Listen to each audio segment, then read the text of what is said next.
Hello বন্ধুরা, কেমন আছো সবাই? আশা করি সবাই খুবই ভালো আছো। তো আজকে আমি করতে যাচ্ছি মশলা দিয়ে লুচি।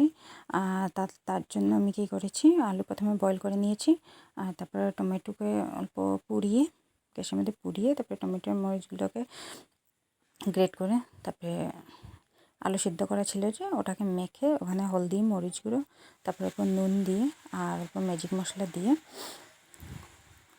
মেখে নিয়েছি। ওখানে আটাও দিয়েছি, যতটুকু লাগে অতটুকু আটা দিয়েছি, আর টমেটো যেগুলো গ্রেট করে রেখেছিলাম ওগুলোও দিয়ে দিয়েছি।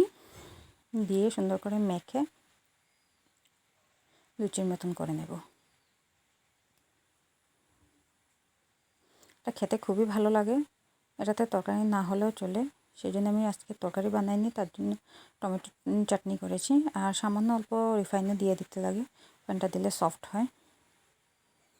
দেখো, যেগুলো টমেটো মানে গ্রেট করে রেখেছিলাম ওগুলোও দিয়ে ভালো করে মেখে ডো করে নিব একটা।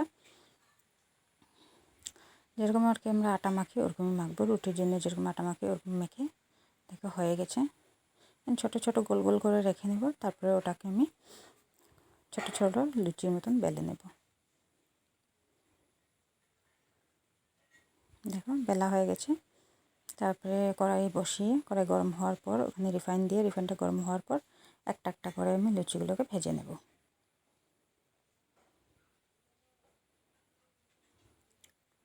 দেখো সুন্দরভাবে হয়ে গেছে লুচিগুলো, লাল লাল। এটা বেশি ফুলো ফুলা হবে না, কেন কি এটার ভিতরে আলু আছে, তো আলু টমেটো আছে, তাই বেশি ফুলা ফুলা হবে না। তো দেখো একটা একটা করে সবগুলো ভেজে নিয়েছি। তারপরে দেখো আমার লুচিগুলো হয়ে গেছে রেডি, মশলা লুচি। তারপর আমি করব টমেটো চাটনি। তার জন্য আমি দুটো টমেটো পুড়িয়ে নিয়েছি, কাঁচা কাঁচা করলে ভালো লাগবে না, এই জন্য পুড়িয়ে নিয়েছি। আর এখানে আমি শুকনো লঙ্কা দিয়ে এটাকে ভালো করে গ্রেট করে নিব অল্প নুন দিয়ে। আর তারপরে আমি কী করব, দুটো পেঁয়াজ কুচি কুচি করে কেটে এখানে টমেটোর সঙ্গে মিক্স করে দেব। হয়ে গেছে আমার ব্রেকফাস্ট রেডি। কেমন হয়েছে বলো সবাই।